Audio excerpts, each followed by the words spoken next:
Hello and welcome. Above the city of Elturel, something impossible hung in the sky. Not the sun, though it burned with similar brilliance. Not a moon, though it never set.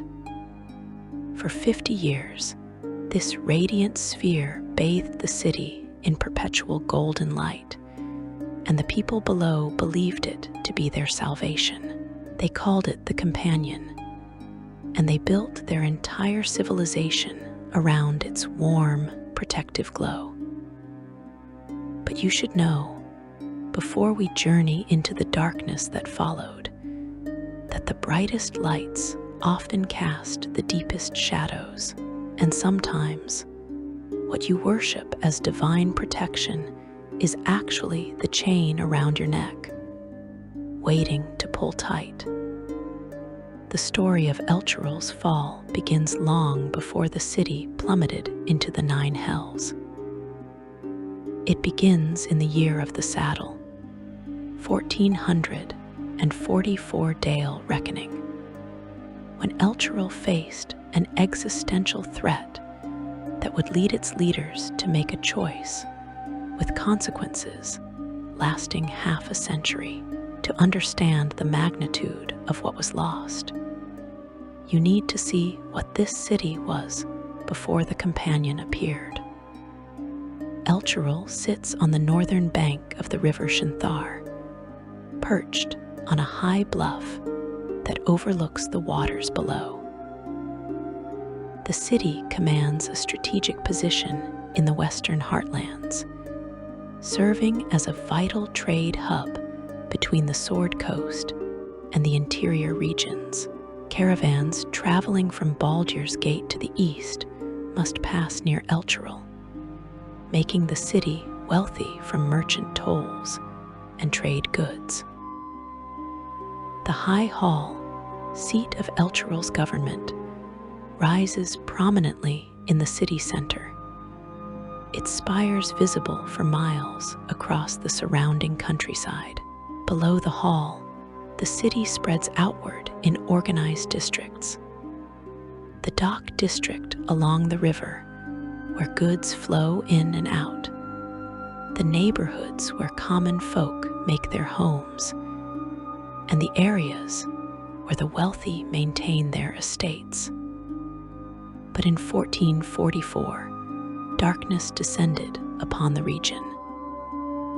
A vampire had infiltrated Elturel's leadership, rising to the position of High Rider itself. The sources suggest this vampire lord had been consolidating power for some time, using Elturel's military might to conquer neighboring territories and bring them under what was called Elturel's Guard. The true nature of the High Rider remained hidden until the threat became undeniable. Undead forces swarmed the city, and the vampire's spawn began openly hunting in the streets. You have to picture this, not just a single powerful vampire, but an army of lesser vampires, spawn, and thralls, supported by countless zombies, skeletons, and ghouls. The siege may not have been as prolonged as some accounts suggest, but its terror was absolute. When undead control your city's leadership and prowl your streets after dark, every sunset becomes a countdown to horror, and every night erodes hope a little more. The city's remaining leaders prayed to every god they could name. Torm, the god of duty and loyalty, whose worship was strong in Elturel. Tyr, the god of justice.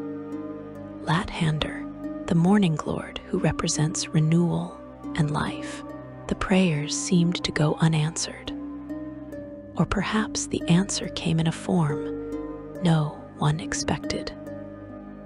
High Overseer Thavius Krieg emerged as the one who would determine Elturel's fate. Krieg was a priest of Torm, devoted to duty and law, known more for his administrative skills than his charisma or magical power. He was a thin man with sharp features and sharper intellect. In Elturel's darkest hour, Krieg claimed to have received a vision, declared that deliverance was at hand.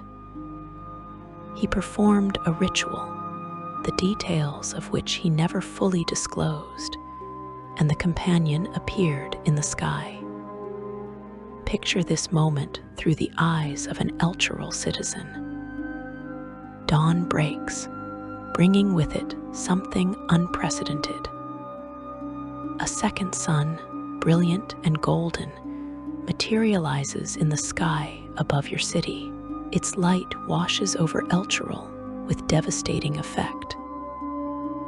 The vampire High Rider and his spawn, caught outside when the companion appeared, were instantly destroyed.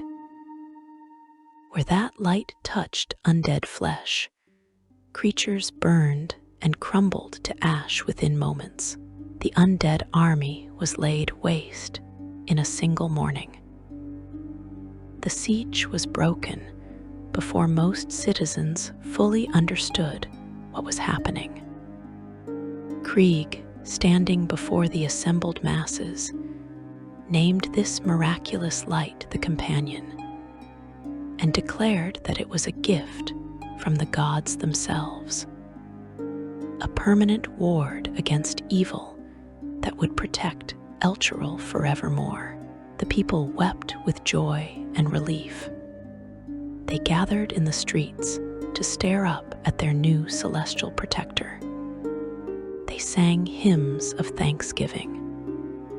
High Overseer Thavius Krieg was hailed as the city's deliverer, the man who saved them all. The Companion never set. Day and night, it hung in the sky above Elturel, bathing the city in perpetual daylight. The people adapted quickly, hanging heavy curtains in their bedrooms to sleep, adjusting their schedules. Small inconveniences seemed a trivial price to pay for absolute protection against undead and other creatures of darkness. And the Companion's effects extended beyond simply producing light. Its radiance had tangible divine properties. Undead could not approach within the Companion's glow. Devils and demons found its light painful and weakening.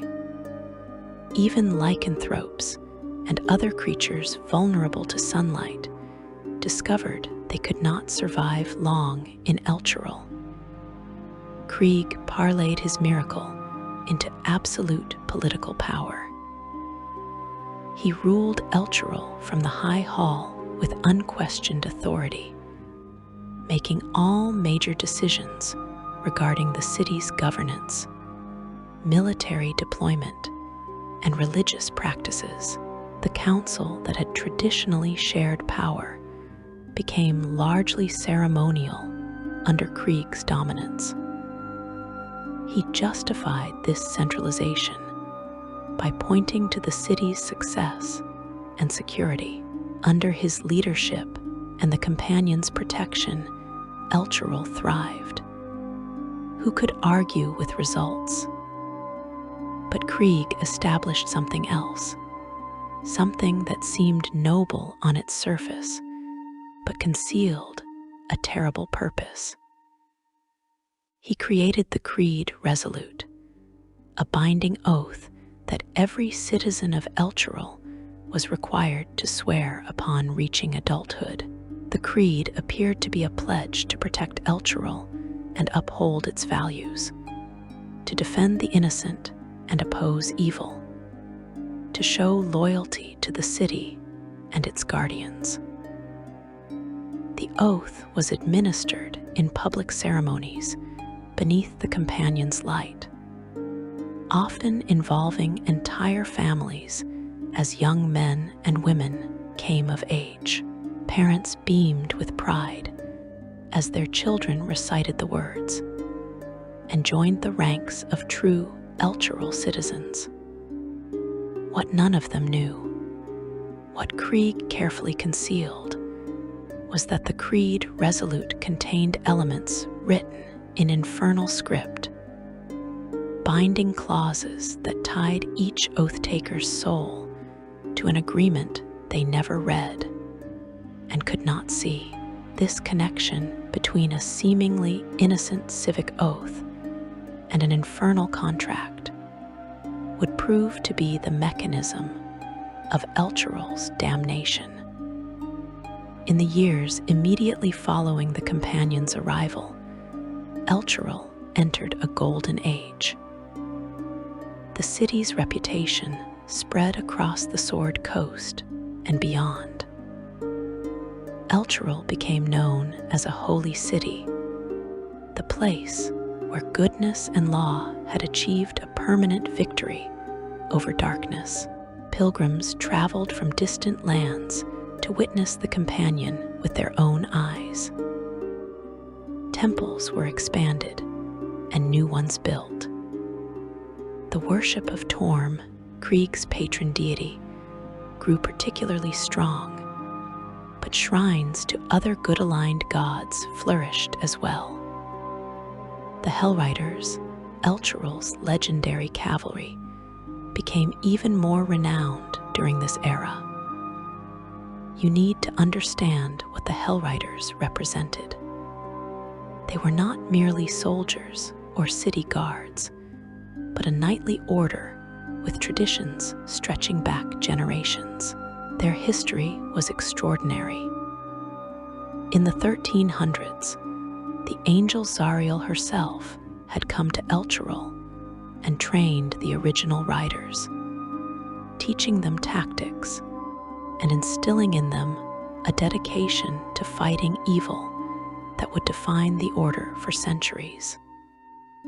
The Hellriders' most legendary moment came in the Year of the Bow, 1354 Dale Reckoning, when the demon lord Yinaghu attacked the village of Idleglyn. Zariel led the Hellriders in pursuit of the demon lord through a portal, believing they were chasing him to the abyss. Instead, the portal led to Avernus, the first layer of the Nine Hells, where demon forces had laid a trap. In the chaos of that battle, with demons pouring through and devils joining the fight, many of the Hellriders panicked and fled back through the portal, sealing it behind them to prevent the conflict from spilling back into the material plane. This act of retreat saved Elturel, but trapped Zariel and those riders who stayed with her in Avernus. Those who fled returned home in shame, but they kept the name Hellriders as a reminder of their failure and a vow to never abandon their duty again. The title became both burden and inspiration.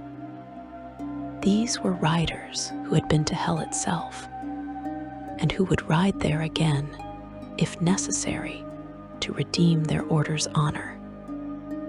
Under the companion's protection, the Hellriders transformed from defenders, still carrying shame, into active crusaders against evil throughout the region.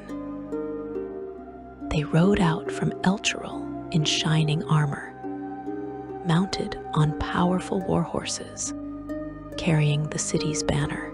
They hunted down remaining undead in the countryside, cleared bandit camps and monster lairs, escorted merchant caravans, and protected settlements that could not defend themselves.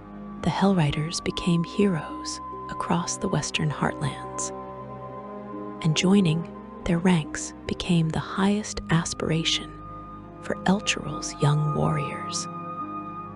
The city itself prospered economically.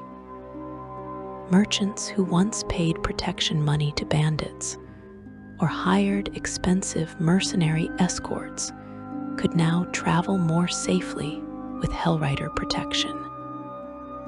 Trade flourished, Elturel's markets filled with goods from across Faerun. The city's population grew as refugees from troubled regions sought safety beneath the Companion's light. New neighborhoods were constructed. The dock district expanded to handle increased river traffic. Craftsmen and artisans opened workshops, and taverns and inns did brisk business, serving pilgrims and merchants. But prosperity brought complications. Baldur's Gate, Elturel's larger and more powerful neighbor to the west, watched this rise with mixed feelings. Baldur's Gate was a mercantile powerhouse where coin mattered more than virtue, where the Flaming Fist mercenary company maintained order through intimidation rather than idealism. The relationship between Elturel and Baldur's Gate mixed cooperation with competition, trade partnerships with political rivalry. Within Elturel itself, life settled into new patterns. Children grew up never knowing darkness, at least not in their home city. They learned to read by the Companion's constant light. They played in streets where their parents never worried about monsters. This generation knew the Companion's light as simply the way things were, a permanent feature of reality rather than a miraculous gift. They learned the creed resolute in school, memorizing its verses in preparation for their oath-taking ceremonies. The adults, those who remembered the dark times before the Companion, never quite lost their sense of wonder and gratitude. They looked up at the golden sphere and remembered the terror of the vampire's reign. They taught their children about that terrible time, wanting them to understand what they had been spared. Krieg himself became increasingly powerful and, to some observers, increasingly distant and cold. Some noted that Krieg never quite explained how he had summoned the Companion. The ritual he performed was never written down, never shared with other priests or scholars. When questioned, Krieg would say that the knowledge was sacred, given to him alone by the gods, and that to reveal it would be blasphemous. Most accepted this explanation. After all, Krieg was a priest of Torm, god of duty and loyalty. He had saved Elturel. What reason was there to doubt him? The Companion itself was never seriously questioned. It hung in the sky, constant and reliable, exactly as it had appeared on that first miraculous dawn. Scholars who studied it determined it was approximately 200 feet in diameter, a perfect sphere that produced actual sunlight. Its light spread for miles beyond Elturel's walls, creating a wide zone of protection. Religious interpretations varied, with priests crediting their various deities, but most agreed it was a divine gift of some kind. The decades passed.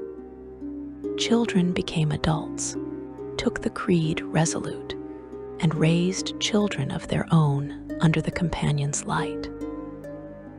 The vampire siege became history, then legend, a story grandparents told to youngsters who could barely imagine such darkness. Elturel's Hellriders rode across the Sword Coast, their reputation growing with each monster slain and innocent protected. The city's temples rang with hymns of praise. Merchants counted their profits. Everything seemed perfect, eternal blessed. But in the high hall, in chambers sealed against intrusion, Thavius Krieg looked up at the companion and saw not salvation, but a countdown. He knew what none of his citizens knew, what none of his priests or hellriders or counselors suspected. The companion was not a gift from the gods. It was part of an infernal contract, a 50-year agreement with one of the most powerful archdevils in the 9 hells. And those 50 years were almost up. When you swear the creed resolute as a young citizen of Elturel, you are told it is an oath to protect your city and uphold its values. You recite the words proudly, surrounded by family and friends, bathed in the companion's golden light. You feel the weight of tradition and duty settling on your shoulders. What you do not know is that your oath contains infernal binding, that your soul is being marked according to the terms of an agreement signed decades before your birth. Based on what we know of how the contract functioned, we can assume you are not simply swearing to protect Elturel. You are being bound to fall with it when the contract comes due, chained to the city's fate by words you spoke in innocence. Section 2. The Pact and the Hidden Betrayal. The story of how Elturel was sold requires you to travel back to those desperate days in 1444 Dale Reckoning, when the vampire's undead forces controlled the city and hope seemed lost. Thavius Krieg stood in his chambers in the high hall, watching the chaos beyond his windows. He had prayed to Torm until his voice went hoarse. He had performed every ritual he knew, cast every protection spell in his repertoire. Nothing worked. The vampire High Rider's forces were destroying Elturel from within, and without divine intervention, the city would fall completely. Krieg was not a particularly powerful priest. He had risen through Elturel's religious hierarchy, through diligence and administrative skill, rather than magical prowess or divine favor. He understood bureaucracy, record-keeping, and political maneuvering better than he understood the mysteries of divine communion. So, when his prayers to Torm seemed to go unanswered in the way he needed, he did what desperate, practical men often do. He looked for alternative solutions. He searched through texts that proper priests of Torm would have questioned. And in those pages, he found references to beings who would answer when gods seemed distant. Devils have always been willing to make deals. It is fundamental to their nature, woven into the very laws that govern the 9 hells. Unlike demons, who revel in chaos and destruction, devils are creatures of order and contract. They offer what you desperately need, and in exchange, they take what you foolishly surrender. The transaction is always perfectly legal according to infernal law, always binding, always enforced. Krieg performed a summoning, not publicly, not in any temple or consecrated space, but alone with the proper components and words of power. He called out into the plains beyond the material, and something answered, not a minor devil, but an archdevil herself, the ruler of Avernus, the first and outermost layer of the 9 hells. Zariel. You need to understand who and what Zariel is, because she is the architect of Elturel's fall, the entity who held the other end of Krieg's bargain. Zariel was not always a devil. Once, long ago by mortal reckoning, she was an angel, a powerful celestial being who fought against evil throughout the multiverse. The exact nature of her celestial form before her fall is not entirely clear from available accounts, though she commanded significant divine power and led armies of celestial warriors. Zariel's connection to Elturel predated her fall by decades.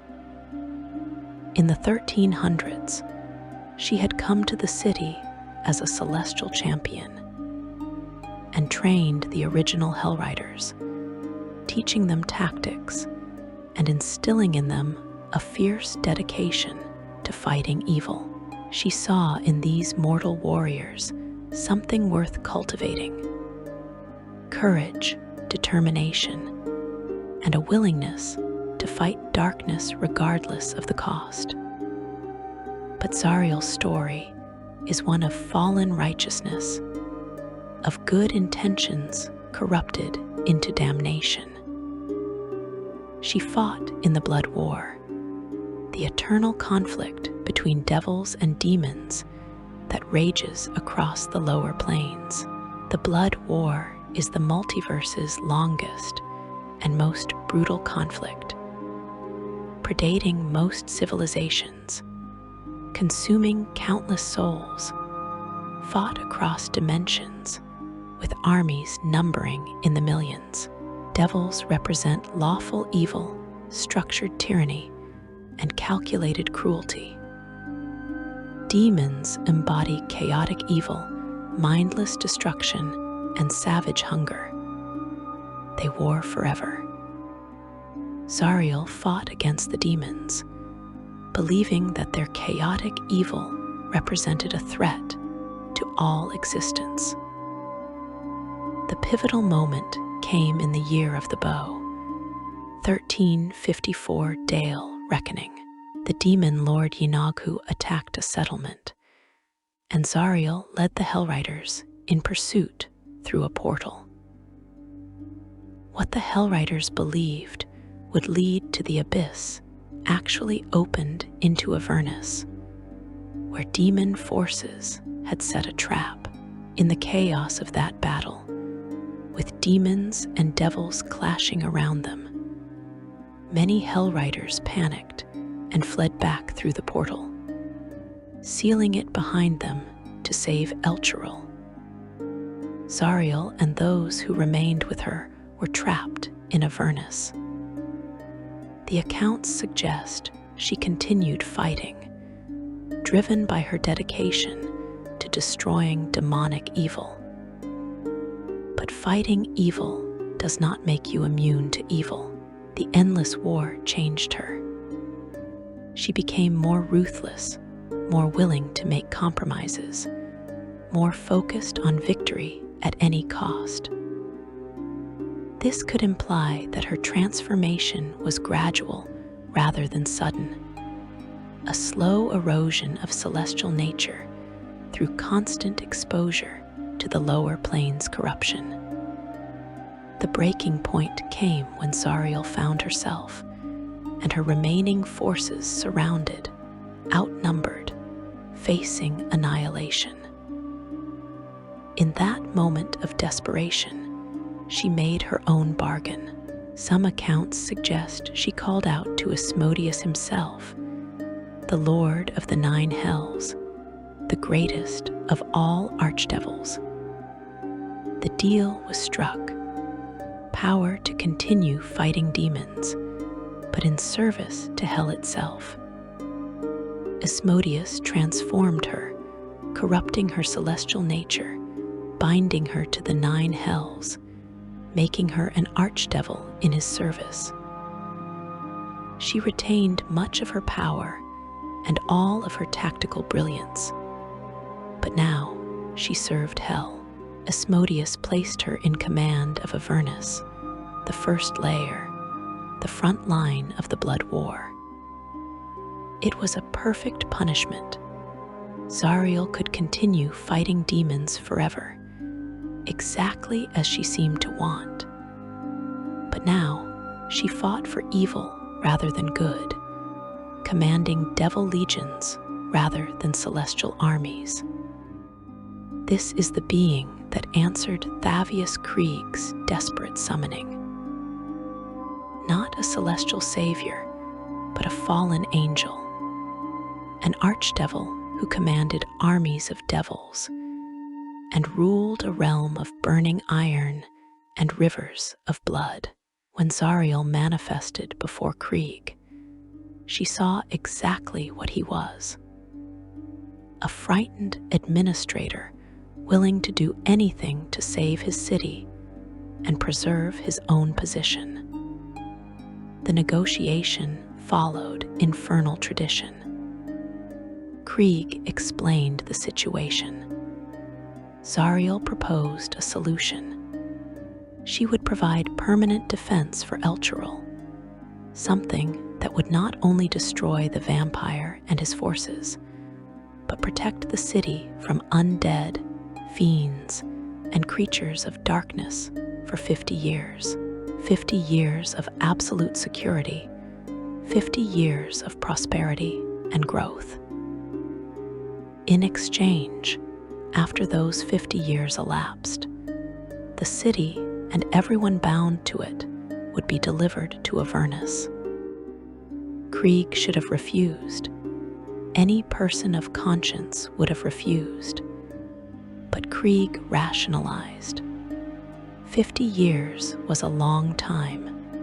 Perhaps some solution would present itself before the deadline. Perhaps the gods would intervene. Perhaps he would find a way to break the agreement or renegotiate its terms. And Krieg himself would likely be dead in 50 years anyway. An older man already. What happened after his death seemed distant and abstract compared to the immediate crisis. The contract was written in infernal script on parchment that reeked of sulfur. It contained precisely worded clauses that closed every potential loophole. The terms were clear. Zariel would provide the companion, which would protect Elturel for exactly 50 years. When those 50 years elapsed, the entire city would be physically transported to Avernus, where it would remain suspended and bound. Every soul within Elturel at that moment, and every soul bound to the city through the oath mechanism, would become the property of Zariel and the 9 hells. The contract required a mechanism to ensure Elturel would be fully populated when it fell. This was accomplished through the Creed Resolute. Every person who swore that oath would be mystically bound to the city. The binding would prevent them from leaving when the deadline approached, or more accurately, would make leaving extraordinarily difficult and painful. Based on what we know of infernal contracts, this suggests the oath contained hidden clauses that marked each soul, creating a supernatural connection between the citizen and the city itself. Krieg signed the contract. Historical accounts don't specify the exact method, though infernal contracts traditionally require blood or some other personal essence. The moment the agreement was sealed, reality responded. The companion materialized in the sky above Elturel, and the vampire High Rider and his undead forces were destroyed by its light. Krieg was hailed as a hero, and no one questioned too closely how he had accomplished this miracle. Over the following years, Krieg refined his system. He instituted the Creed, resolute as mandatory for all citizens, creating ceremonies that made the oath-taking feel sacred and meaningful. He crafted language about duty and honor that concealed the infernal binding woven into the words. Young people swore the creed proudly, never knowing they were marking their souls for damnation. Parents who had taken the oath decades earlier watched their children take it in turn, perpetuating the cycle through generations. The companion itself was more than a magical light source. Some scholars who later studied the event came to call it a solar incendiator, though the exact meaning of this term remains debated. What seems clear is that the companion contained or was connected to celestial power that Zariel possessed or controlled, twisted now toward infernal purposes. When it burned undead to ash, that was celestial fury repurposed. The companion watched Elturel constantly, counting souls, measuring time, waiting for the contract to expire. Krieg grew older, and the weight of what he had done slowly crushed him. He could not confess. Confession would mean execution, riots, and worse. It would mean every citizen learning that their salvation was actually their damnation, that they had been living under a countdown to hell. So Krieg kept his silence. He centralized power to ensure no one could discover his secret. He became paranoid and reclusive, trusting no one. There were warning signs over the years, omens that perceptive individuals noticed. Some divination spells produced confused results when cast on the companion, suggesting mixed energies that didn't align with purely divine sources. A few priests brought concerns to Krieg, who dismissed them as misunderstandings or mysteries beyond mortal comprehension. Those who pressed too hard found themselves reassigned or removed from influence. As the 50th year approached, Krieg's behavior became increasingly erratic. He spent hours staring up at the companion. He reviewed the contract repeatedly, searching desperately for some loophole, some way to escape what was coming. He found none. Infernal contracts are perfect instruments. They contain no mistakes, no oversights, no technicalities that clever mortals can exploit. In the final months, Krieg considered various desperate measures. Could he evacuate the city? But the Creed Resolute's binding would prevent mass departure. Could he confess and throw himself on the mercy of Elturel's people? But revealing the truth would likely result in immediate execution, and Krieg was too much a coward for that.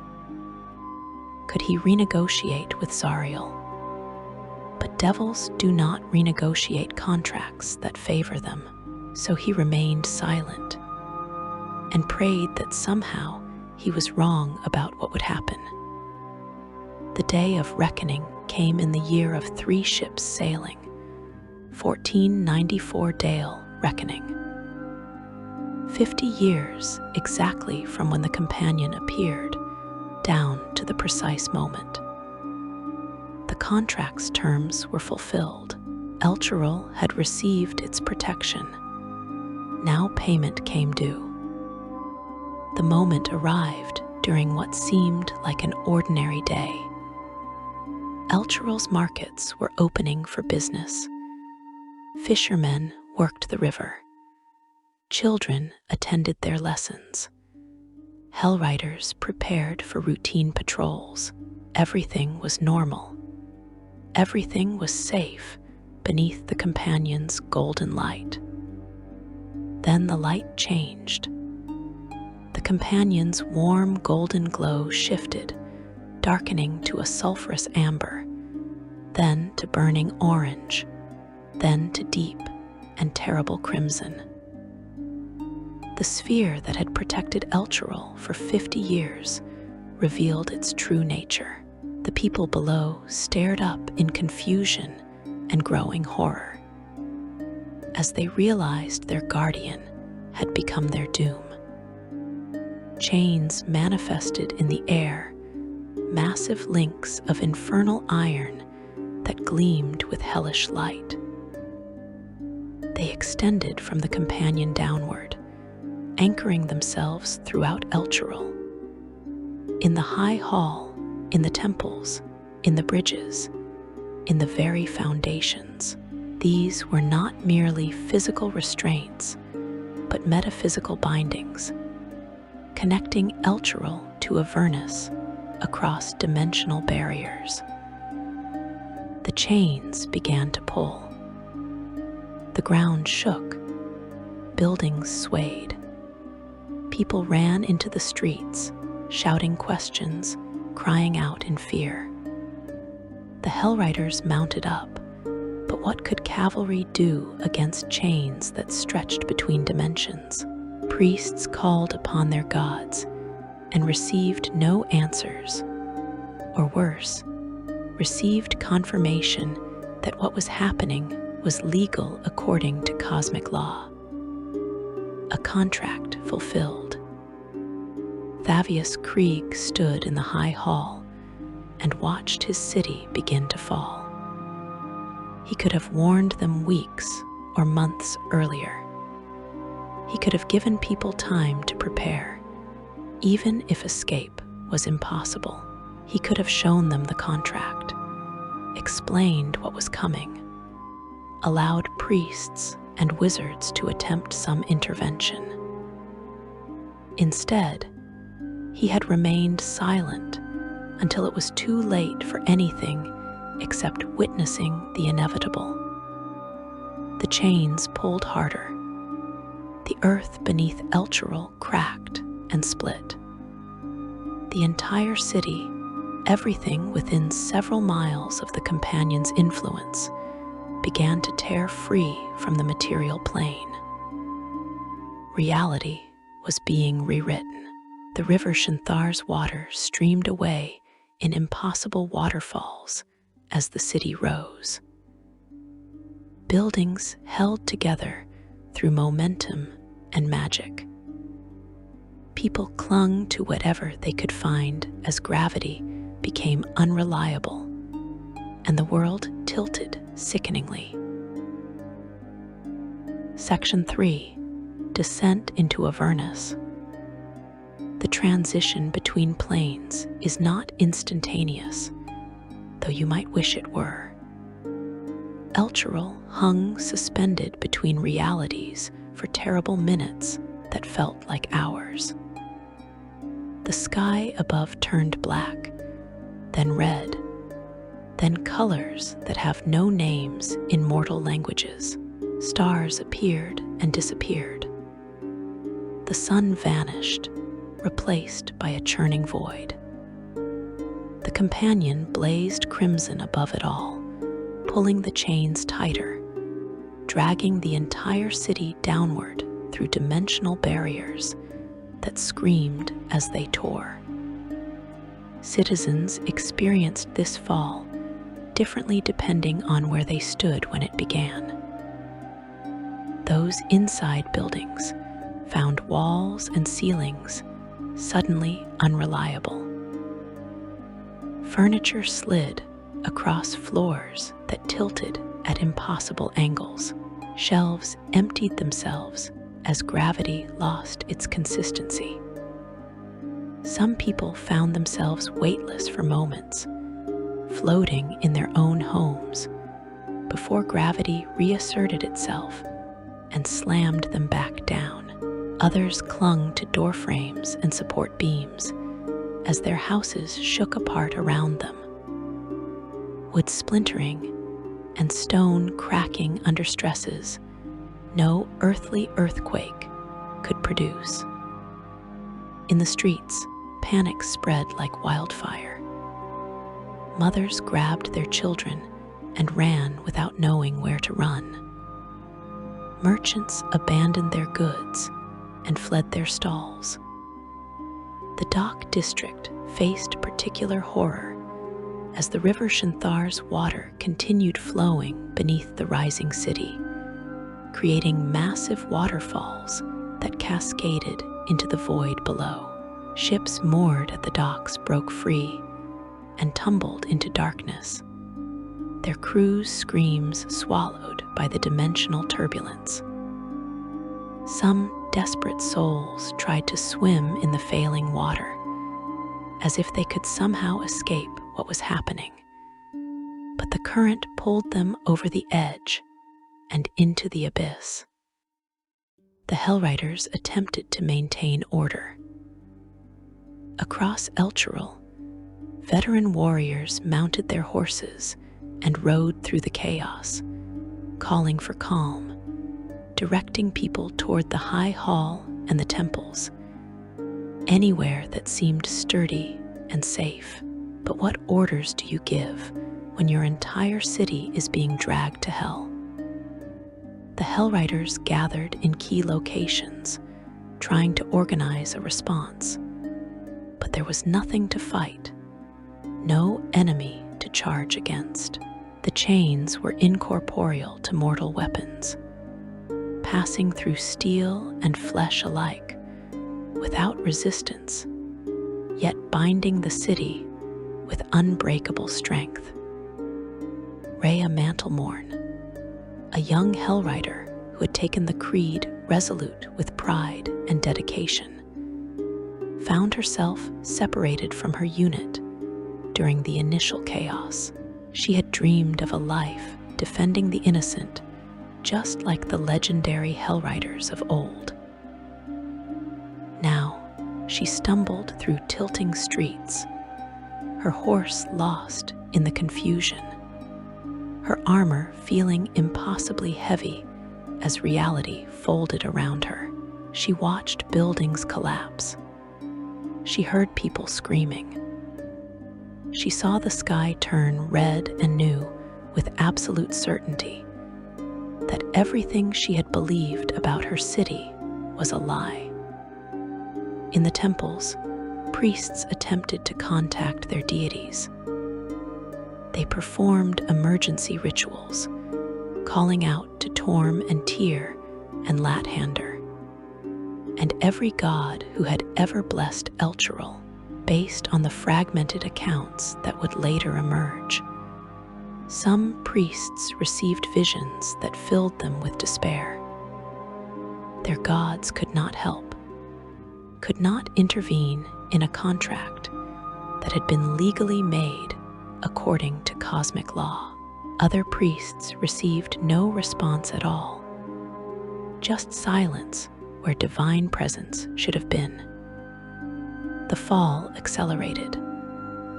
The sensation was of incredible speed combined with crushing pressure, as if Elturel were being forced through a space too small to contain it. The companion's light grew brighter and hotter, no longer providing gentle warmth, but scorching heat that made the air shimmer. Paint blistered on buildings.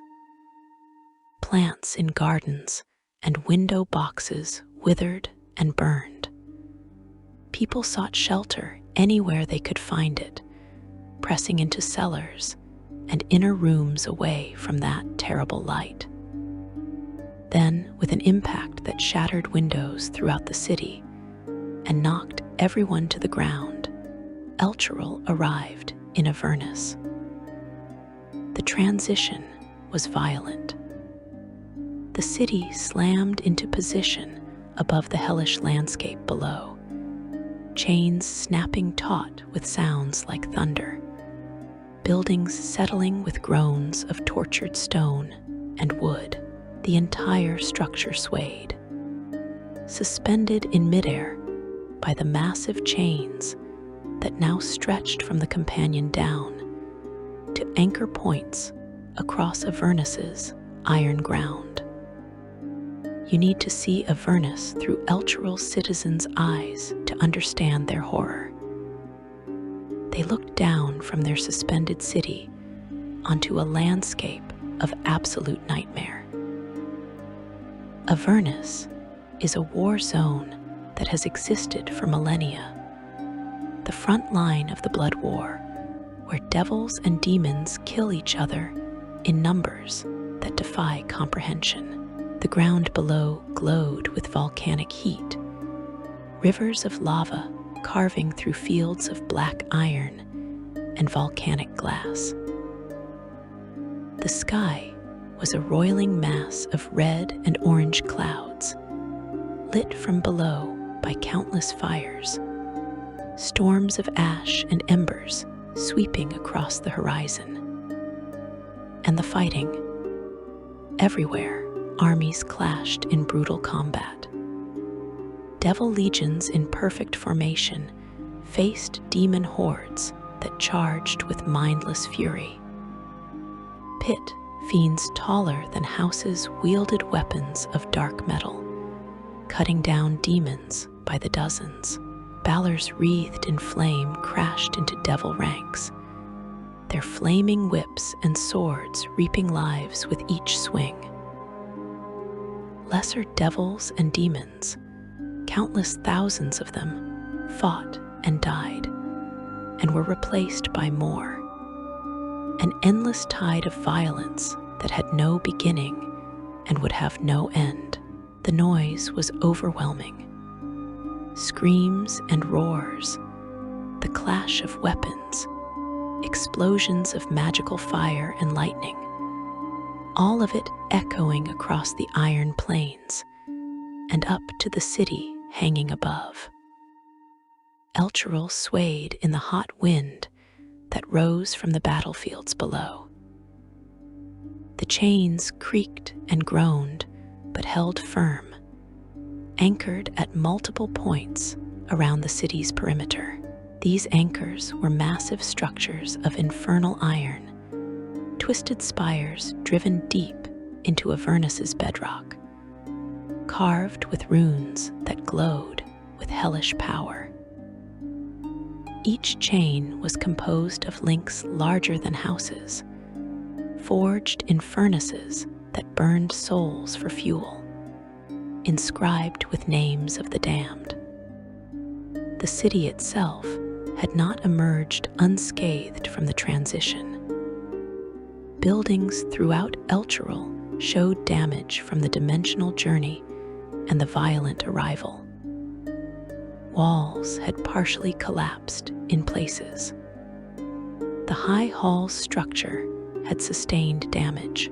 In the dock district, the sudden disappearance of the river had left ships stranded, and several vessels had broken free during the impact and fallen into Avernus below. Fires burned in multiple districts where collapsed buildings or disrupted magical items had ignited. But worse than the physical damage was the spiritual assault. Avernus's environment was toxic to mortal souls. The air itself tasted of sulfur and corruption. Breathing it made your lungs burn and your head swim with visions of violence and despair. The heat was oppressive, not quite hot enough to kill immediately, but enough to drain strength and will. And everywhere, the presence of evil pressed down like a physical weight. This was hell itself, a place where law and evil had achieved perfect synthesis, where suffering was currency and souls were property.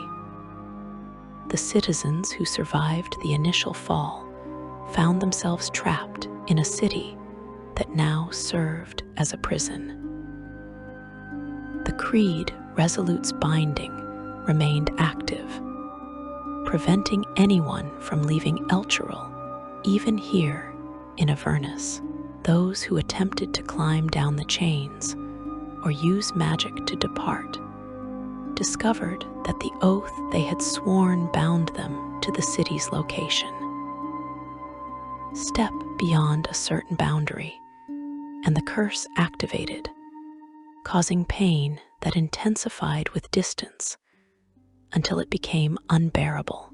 Some desperate souls tried anyway, hoping they could push through the agony and escape. Their bodies were found at the city's edges, twisted in positions of extreme suffering, having died trying to break a contract that could not be broken. Thavius Krieg barricaded himself in the High Hall initially. Elturel's citizens, those who maintained enough presence of mind to think clearly, quickly realized that the companion's transformation and the city's fall were not random catastrophes, but deliberate actions. Someone had done this. Someone had sold them to hell. And the most obvious culprit was the man who had brought the companion in the first place, the High Observer who had ruled Elturel for 50 years with absolute authority. A mob formed and marched on the High Hall. Angry citizens, terrified citizens, betrayed citizens who wanted answers and revenge. Some Hellriders tried to maintain order, while others shared the mob's fury. They had sworn oaths to protect Elturel, and now they learned their city's leader had damned them all. Krieg fled before the mob reached him. He used passages from the High Hall, carrying what accounts suggest was a puzzle box containing the original infernal contract. His exact plan remains unclear, though this could imply he hoped to somehow bargain with Zariel or use the contract as leverage. He was both coward and fool, and his flight only delayed the inevitable. He never escaped Elturel's boundaries. In the passages and sewers beneath the city, in darkness that the companion's light had never touched, Krieg met his end. Some accounts suggest devils who had infiltrated during the fall found him. Others indicate damned souls, or even enraged citizens caught up with him. What happened in those tunnels is not recorded in detail, but when his body was eventually found, it bore signs of violence. The puzzle box was missing, taken by whoever killed him, and the physical contract disappeared into Avernus's complex networks of power and information. Meanwhile, ordinary citizens tried to survive. Those with organizational skills or leadership ability stepped forward to fill the vacuum. They established emergency shelters in the sturdiest buildings. They organized water rationing, drawing from wells and cisterns since the river was gone. They attempted to inventory food supplies and calculate how long provisions would last. The answers were not encouraging. Elturel had been a prosperous city, but it had never stockpiled for siege conditions. and certainly not for being trapped in hell indefinitely. The Hell Riders reorganized under their surviving officers. They immediately began establishing defensive positions throughout the city. Even suspended above the battlefields, Elturel was not safe from attack. Flying devils could reach the city easily. Demons, less intelligent but equally capable of flight, might notice the suspended settlement and investigate. The Hell Riders posted guards at all vulnerable points, especially areas where walls had been damaged, and sent scouts to map the destruction and identify weak spots. Rhea Mantlemorn found herself assigned to defensive duties at one of the damaged sections of wall.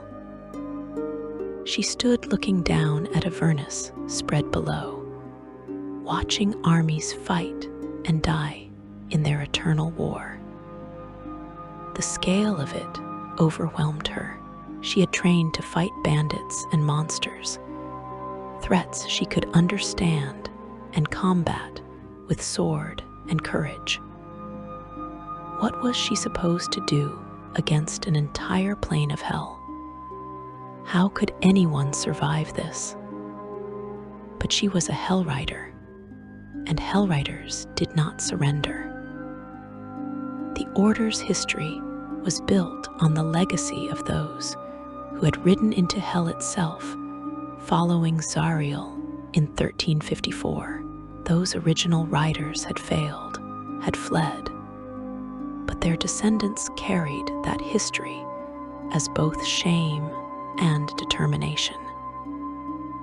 Here they were in literal hell once more, and duty still demanded they protect Elturel's people. So Rhea gripped her sword, watched for threats, and refused to let despair consume her completely. The first devil attack came within the early period after Elturel's arrival. A group of devils, likely scouts testing the city's defenses, rose from the battlefields below and approached the suspended city. They were assessing whether Elturel contained anything worth claiming beyond the souls already contracted to Zariel. The Hell Riders met them with arrows and whatever magic the city's defenders could muster. The battle was brief and brutal. Devils are formidable opponents even for trained warriors, and these were fighting on their home ground, strengthened by Avernus's energies. But the Hell Riders fought with desperation, and the knowledge that if they failed, devils would pour into the city and slaughter civilians. They drove the devils back. It was a small victory, but it proved something important. Elturel could defend itself. The city might be trapped in hell, but it was not helpless. This realization spread through the population and provided the first spark of hope since the fall. If they could fight, they could survive. If they could survive, perhaps eventually they could find a way to escape. Not everyone maintained such hope. Some citizens, confronted with the reality of hell and the apparent impossibility of rescue, simply gave up. They sat in their homes and waited for death, either from starvation or devil attack or the environment's slow poison. Others succumbed to madness, their minds breaking under the stress and horror.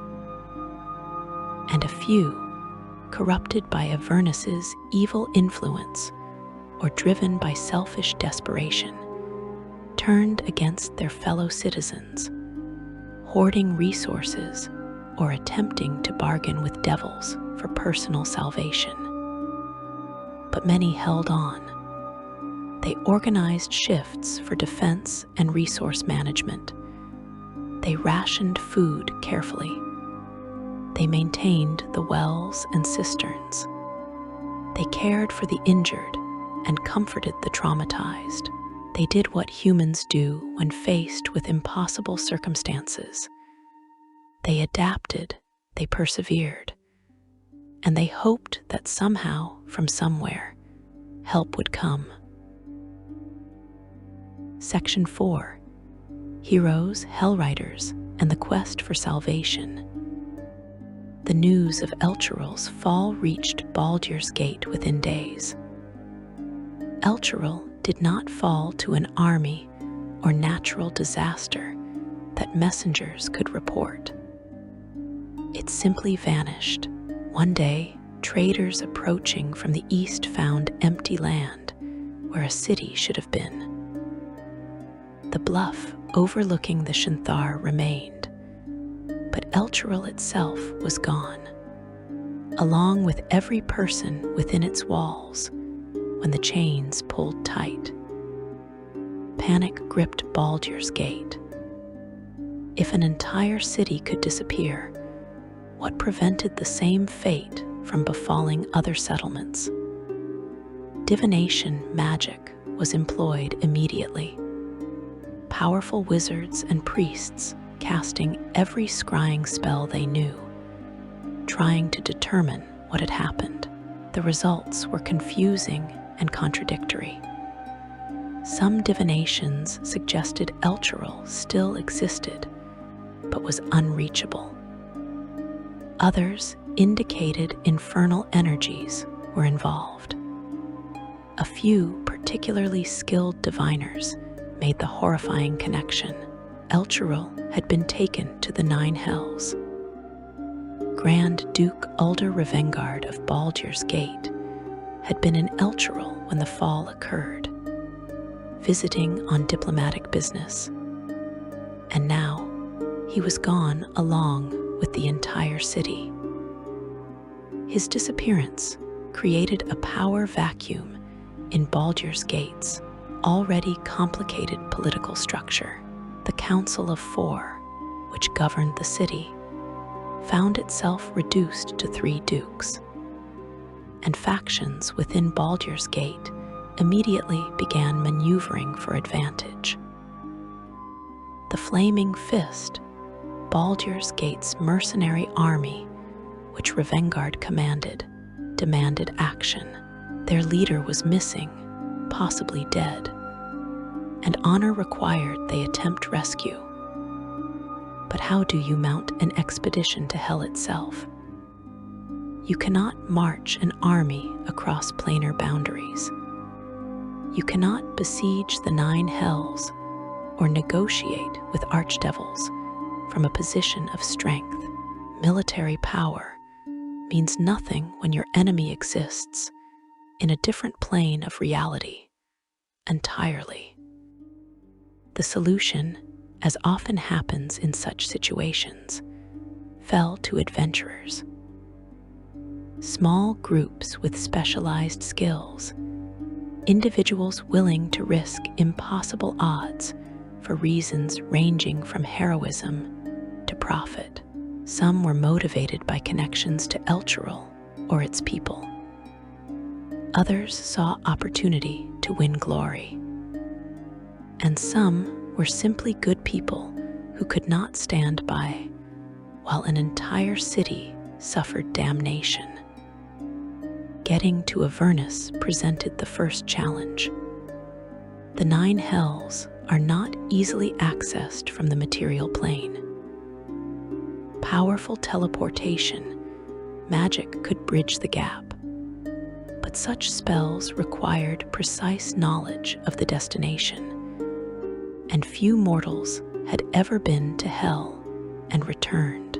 Certain physical portals existed in dark places throughout Faerun, gates that led down into the lower planes. But these were typically hidden and guarded. Opening a new portal required rituals that most good-aligned individuals would refuse to perform. Based on accounts that filtered back from those who made the journey, various methods were employed by different groups. Some found existing portals in the Baldur's Gate area that could be activated with the right knowledge or keys. Others received aid from unlikely sources. Individuals with infernal connections who opposed Zariel's plan or saw advantage in helping rescue attempts. The exact mechanisms varied, but the result was the same. Small groups of adventurers crossed from the material plane into Avernus, stepping from the world they knew into the nightmare landscape of Hell's first layer. Avernus assaulted newcomers' senses immediately. The heat was crushing, far worse than any desert. The air stank of sulfur and blood and burning metal. The ground beneath their feet was uneven volcanic glass and twisted iron, difficult to walk on, radiating heat through boot soles, and everywhere the sounds of the blood war. Armies clashing in the distance, screams and roars, explosions of magic that lit the red sky. Those who came seeking Elturel needed to find the city first, and Avernus is vast. The suspended city could be anywhere across its iron expanse. This could imply that those who opened portals or provided guidance had some knowledge of Elturel's location. Or perhaps adventurers simply followed the most obvious landmarks. The massive chains that held the city would be visible from great distances, rising from anchor points and converging on a single point high in the red sky. The journey across Avernus tested travelers in ways that combat training never could. They witnessed the blood war firsthand, watching from hiding as devil legions met demon hordes in battles that killed hundreds in minutes. Neither side paid much attention to small groups of mortals, too focused on their eternal war to care about insignificant intruders. Though this did not make the crossing safe. Stray magic, roaming scouts from either army, environmental hazards, and the plane's inherent hostility to mortal life all posed constant threats. They encountered beings other than devils and demons. Damned souls wandered the landscape, former mortals now bound to hell through their own evil deeds or through contracts. Some of these souls had been in Avernus for centuries, twisted by the environment into barely recognizable forms.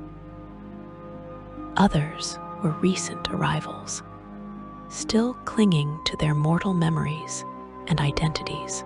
Some offered warnings or guidance, whether from remaining compassion or from hope that helping others might somehow improve their own situation. Reaching Elturel presented its own challenges. The chains themselves were too smooth and too steep to climb easily, their surface treated to prevent such attempts. Various magical approaches were necessary: flight spells, teleportation if the caster could target the city accurately, summoning aerial mounts if such creatures would obey in Hell's environment. Each option carried risks. When adventurers finally reached Elturel, approaching the damaged sections of wall where entry was possible, they faced understandable suspicion from the defenders. devils could take any form. Rhea Mantlemorn and other Hellriders who stood guard did not trust newcomers immediately. Verification required knowledge of Elturel's history and people, details that shape-shifting devils would be unlikely to know. Only after thorough questioning were outsiders allowed to enter and brought before the remaining leadership. The arrival of outsiders, proof that the material plane remembered the fallen city and cared enough to send help, meant everything to the trapped citizens. Word spread quickly through Elturel. Adventurers had come from Baldur's Gate. Rescue was possible. They were not forgotten. Hope, which had been fading day by day, rekindled. The reality was more complicated. Those who reached Elturel learned quickly that freeing the city would require more than defeating guards or breaking physical chains. The city was held by an infernal contract, and such contracts could only be broken by fulfilling their terms, by the contract holder voluntarily releasing them, or through specific mechanisms that invalidated the agreement itself. Zariel had no apparent reason to release Elturel. The contract's terms were clear. The city and all its inhabitants belonged to her now. Research within Elturel's libraries and through conversations with surviving scholars revealed fragments of relevant information. There were legends of similar situations in the past, though specifics were often unclear. Some stories told of heroes who found loopholes in infernal contracts, technicalities that invalidated the agreements. Others spoke of direct confrontation with the devils involved, either through combat or negotiation, and a few, the rarest tales, mentioned transformation or redemption. Devils who were changed so fundamentally that the being who made the contract effectively ceased to exist. That last possibility seemed particularly relevant in Zariel's case. She had been an angel once, a celestial being who fought for good. Based on what scholars knew of celestial and infernal nature, this suggested her current devil form might not be her true or permanent state.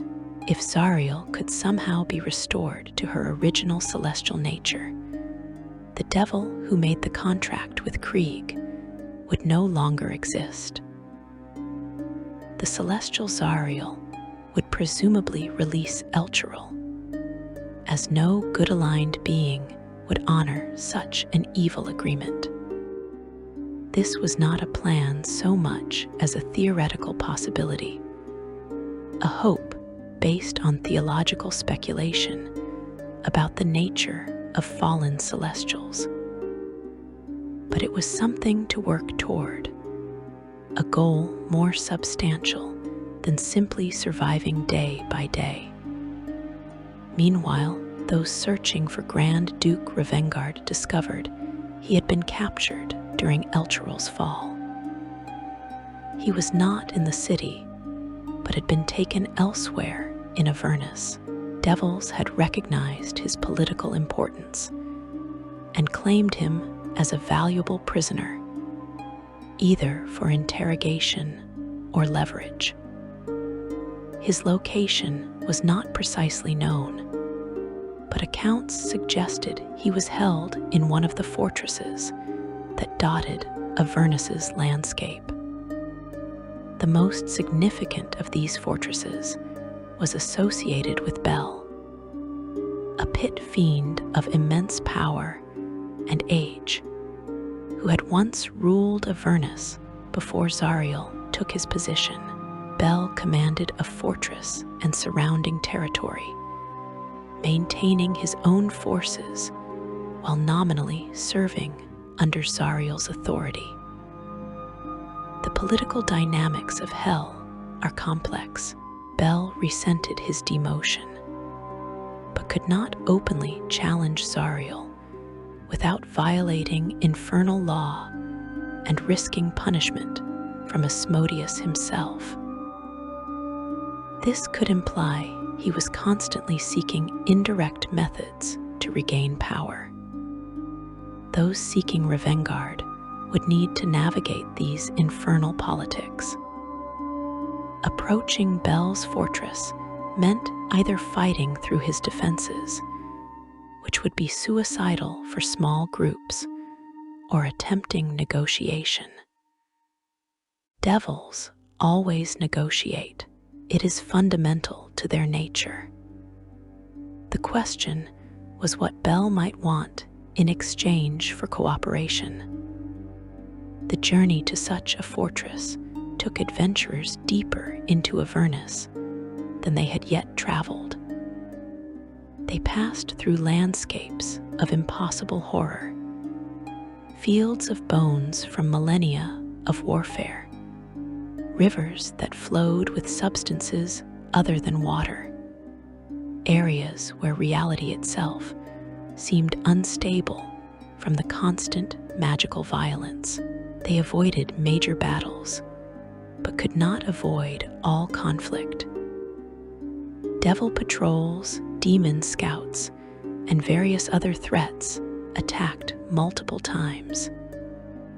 If adventurers managed to reach Bel and negotiate rather than fight, they would discover he was willing to make deals. Bel wanted Zariel overthrown or removed, creating an opportunity for him to reclaim rulership of Avernus. If outsiders could accomplish this, perhaps by redeeming Zariel or defeating her in some way that did not violate infernal law, Bel would provide information and potentially assistance. He might even release prisoners, like Revengard, as demonstration of good faith or as part of the bargain. This placed those seeking to help Elturel in a difficult position. They needed information about breaking the contract and freeing the city. Bel possessed such information, but would only share it in exchange for actions that served his interests. Trusting a devil's promise was dangerous, but refusing meant having no clear path forward. The key to freeing Elturel, whether learned from Bel or discovered through other research, involved confronting Zariel herself. And specifically, it involved an object connected to her past, a sword she had wielded in her days as a celestial warrior before her fall and transformation. This weapon, which retained her original celestial nature, had been lost during her corruption. It fell from her grasp when Asmodeus transformed her, tumbling somewhere into Avernus's vast landscape. Finding this sword became a crucial quest. Based on the fragmented accounts of those who searched for it, the blade was not simply a weapon, but a physical anchor to Zariel's original nature. It remembered its wielder as a being of pure good rather than corrupted evil. If the sword could be recovered and presented to Zariel, it might serve as a catalyst for her redemption, awakening memories and aspects of her celestial self that had been buried under millennia of service to Hell. The search was difficult and dangerous. Avernus is enormous, and a single sword could be anywhere across its iron plains. Those seeking it followed rumors, questioned damned souls who had wandered Avernus for centuries, and investigated sites of ancient battles. The quest took considerable time and effort, with numerous setbacks and dangers along the way. But eventually, in some accounts, the sword was found. Its location varied in different tellings, but the moment of discovery was always significant. A long sword of celestial beauty, untarnished despite ages, in hell radiating warmth that contrasted sharply with Avernus's burning heat. Touching it brought visions of Zariel as she had been, a celestial warrior fighting demons to protect the innocent, making her tragic bargain to save her followers, anguishing as corruption took hold.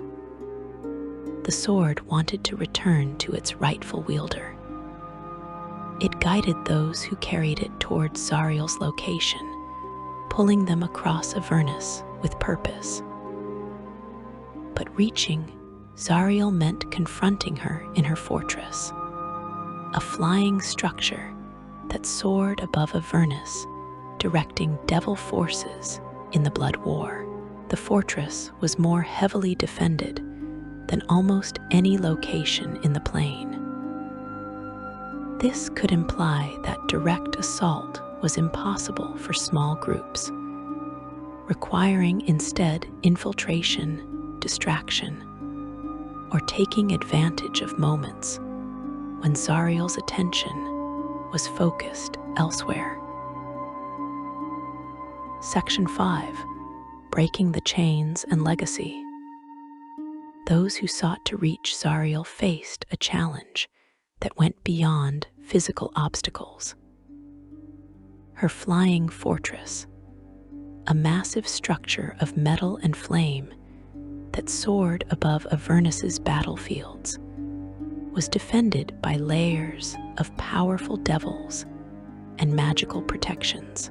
Direct assault was impossible for small groups of adventurers. Instead, infiltration became necessary, taking advantage of the Blood War's constant chaos. When major demon incursions attacked Avernus's front lines, Zariel's fortress moved to direct defensive responses. And in such confusion, small groups might slip inside unnoticed. Based on accounts that emerged later, those who infiltrated the fortress often found Grand Duke Revengard imprisoned in cells designed to break the will of even the strongest captives. Revengard was alive, but marked by his time in hell.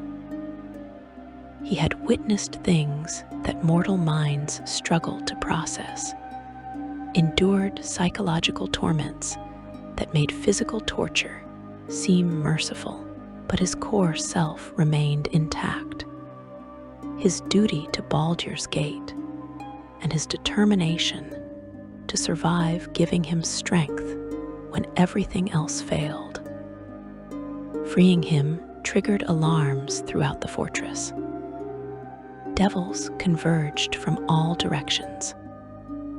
Those attempting rescue fought running battles through corridors of twisted metal, with freed prisoners, despite their weakened state, taking up weapons and fighting alongside their rescuers. This could imply the escape attempt served partly as distraction, drawing Zariel's attention and forces, while the true objective, confronting the archdevil herself, approached. The confrontation with Zariel represented the culmination of everything that had been learned and gathered. The archdevil was magnificent and terrible. Accounts describe her as retaining elements of her original angelic beauty, but corrupted into infernal majesty. Her wings, once feathered, had become skeletal and wreathed in flame. Her eyes burned with hellfire. Her armor was forged from materials that spoke of countless victories in the Blood War. She wielded a massive flaming sword, and when she spoke, her voice carried both the authority of an archdevil and distant echoes of the celestial being she had been. The moment when her original sword was presented to her marked a turning point, not as a weapon to be used against her, but as a gift, a reminder, a choice offered freely. Those who had carried the blade spoke of her past, of the good she had done before her fall, of the noble intentions that had led her to make her tragic bargain. They reminded her that she had chosen to become a devil to save her followers, that her original motive was to protect and defend, not to serve evil. Zariel's initial reaction, in most accounts, was rage. She attacked with fury that should have killed everyone present instantly. But something held her back, some fragment of restraint that prevented her from using her full power. The sword blazed with celestial light, and that light called to something deep within Zariel's corrupted essence, something that had been buried but not destroyed. What followed was not primarily a physical battle, but a spiritual struggle, a contest of wills and natures within a single being. Good fought against evil for control of Zariel's essential nature. She tried to reject the memories the sword evoked, tried to maintain her devil form through sheer force of will. But the memories proved stronger than expected. She remembered fighting demons, not from desire for power, but from duty. She remembered protecting mortals because their lives had value. She remembered standing before Asmodeus and making her terrible bargain, and the instant regret that followed, the realization that she had damned herself. The possibility of Zariel's redemption rests on theological principles about the nature of celestial beings. If, as some scholars argue, your original nature can never be completely destroyed, then somewhere within the archdevil Zariel, the celestial Zariel still existed, trapped and suppressed, but not eliminated. The sword, retaining memory of her original self, provided a bridge between her current corrupted state and what she had been. The transformation, in accounts where it occurred, began slowly and then accelerated. Zariel's infernal armor cracked and fell away. Her skeletal wings shifted, feathers gradually returning. The hellfire in her eyes dimmed and was replaced by celestial light. She screamed, whether in agony or relief or both, and the sound shook the fortress to its foundations. Devils throughout Avernus felt their master's transformation and reacted with confusion and alarm. When the transformation completed, a celestial being stood where an archdevil had been. Zariel was restored, redeemed, returned to her original nature. This meant that the devil Zariel who had signed the contract with Thavius Krieg no longer existed. The celestial Zariel, her true self, had no reason to honor an infernal contract she had never actually made in her uncorrupted state. The restored Zariel spoke with a voice that carried both music and profound sorrow. She remembered everything she had done as an archdevil. Every life taken, every soul damned, every choice made in service to evil. These memories could not be erased, and the weight of them would be hers to carry. But she could end those actions here, could refuse to continue them further. She turned her attention to Elturel, still suspended above Avernus by chains that suddenly seemed fragile and temporary. With power that combined her restored celestial nature and her deep understanding of the contract's mechanisms, she severed the infernal bindings. The contracts written into the creed resolute dissolved. The chains shattered. Elturel began to rise, not falling deeper into hell, but ascending back toward the material plane, pulled by celestial power that guided it home. The city rose through dimensional barriers, reality folding to accommodate its return. The citizens within felt the change immediately.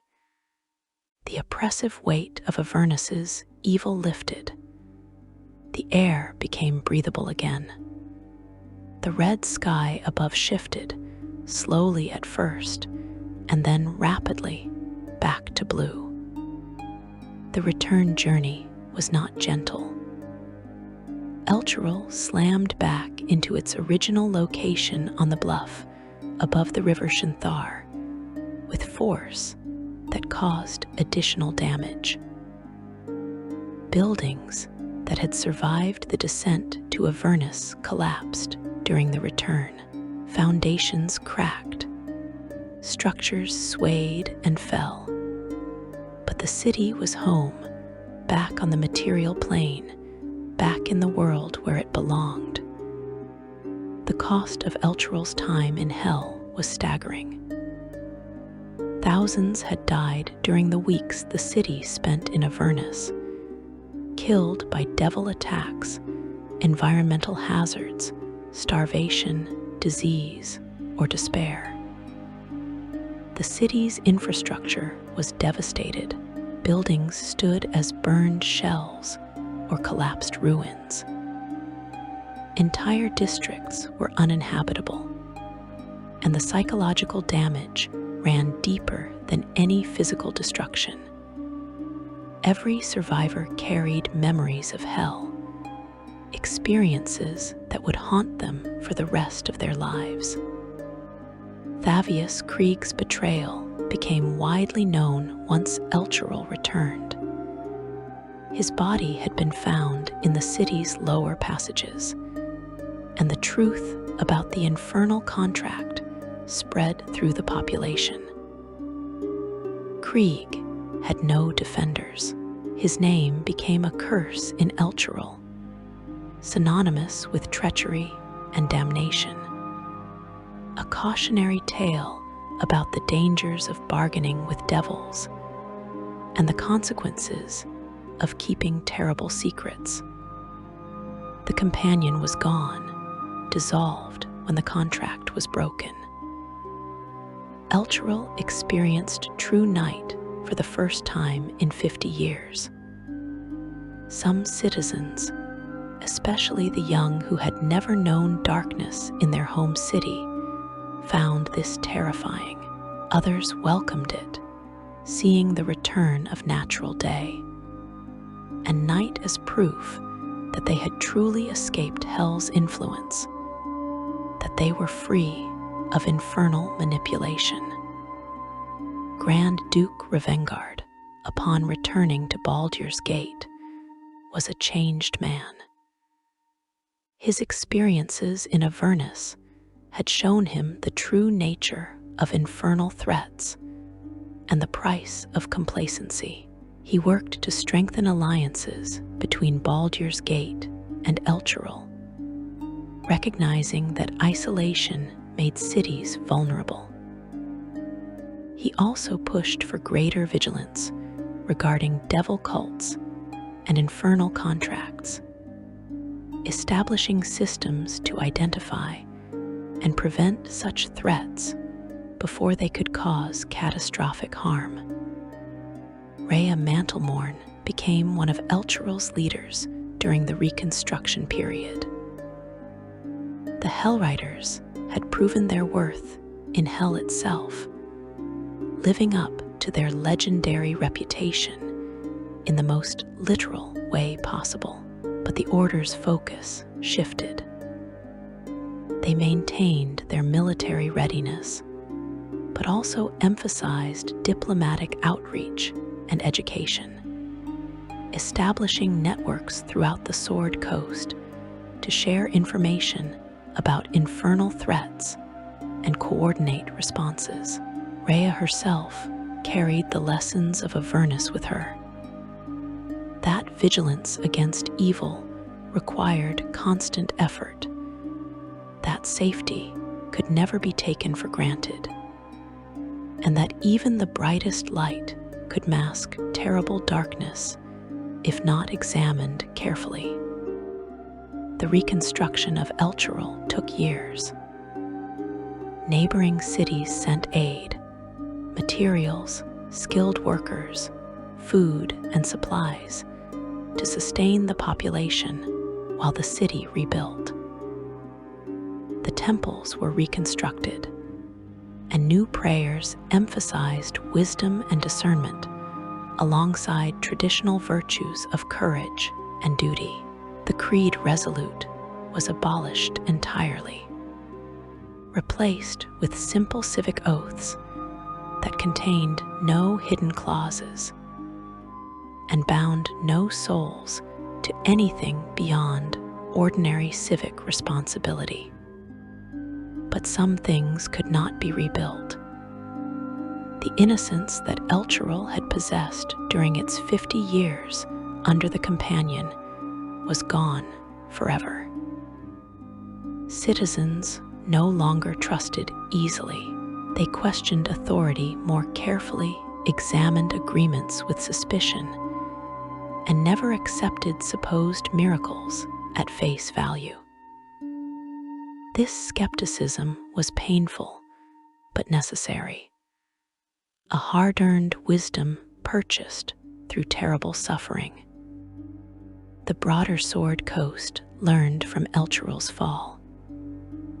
Churches and temples increased their focus on educating people about infernal contracts and the dangers of bargaining with devils.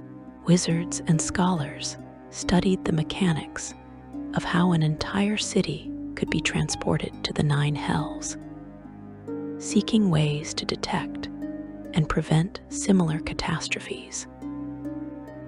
Governments established protocols for investigating supposed miracles and divine interventions, recognizing that not all supernatural aid comes from benevolent sources.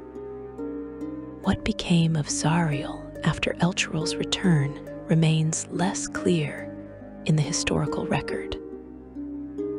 This could imply she returned to the upper planes where celestial beings belong. Or perhaps she remained to work toward undoing some of the harm she had caused during her time as an archdevil. Her redemption, if it occurred, sent ripples through both the upper and lower planes. It proved that even archdevils could potentially be saved, that corruption was not necessarily permanent, that good could triumph over evil in unexpected ways. It also caused concern among devils. If Zariel could be redeemed, the possibility existed for others. The idea that their natures were not immutable, that they could potentially be transformed back into celestial or other forms, threatened Hell's hierarchical structure based on what scholars later theorized. Asmodeus himself would have taken notice and implemented protections to prevent similar redemptions. The story of Elturel's fall and return became legendary across Faerun. Bards sang songs about the city that descended to hell and came back. Priests used it as a cautionary tale about the dangers of false salvation and the importance of questioning what seems too good to be true. Scholars debated the theological implications of Zariel's redemption and what it meant for understanding the nature of good and evil. In taverns and marketplaces throughout the Sword Coast, people argued about whether Thavius Krieg had been pure villain or a desperate man who made an impossible choice in terrible circumstances. Most agreed he was a villain. The excuse that he acted from desperation did not justify selling an entire city to an archdevil. Krieg had 50 years to confess, 50 years to warn people, 50 years to search for alternatives. He did none of these things. He preserved his own comfort and authority while condemning tens of thousands to damnation. That choice defined him, and history remembered him accordingly. For the survivors, life continued with memory's weight. Parents who had protected their children in hell now struggled to help those children process what they had witnessed. Veterans of the descent formed communities of mutual support, gathering regularly to share experiences and remind each other that they had survived. The nightmares faded slowly, never disappearing completely, but becoming manageable over time. Elturel itself rebuilt into something different from what it had been. The new city was harder, warier, less naive about the nature of good and evil. But it was also more resilient, more prepared, more connected to the wider world. The Hellriders rode out from Elturel again, but now they rode as educators and diplomats as much as warriors, teaching other cities about infernal threats and how to recognize them before catastrophe struck. The place where the companion once hung remained empty sky. Some citizens proposed creating a memorial there, something that would commemorate what happened without recreating the danger. Others argued for leaving it empty, a permanent reminder that some voids should not be filled, that absence is sometimes better than false presence. The debate continued for years, with no final decision reached. Perhaps the emptiness itself was the most appropriate memorial. The fall of Elturel teaches that salvation cannot be purchased through shortcuts or bargains with questionable sources.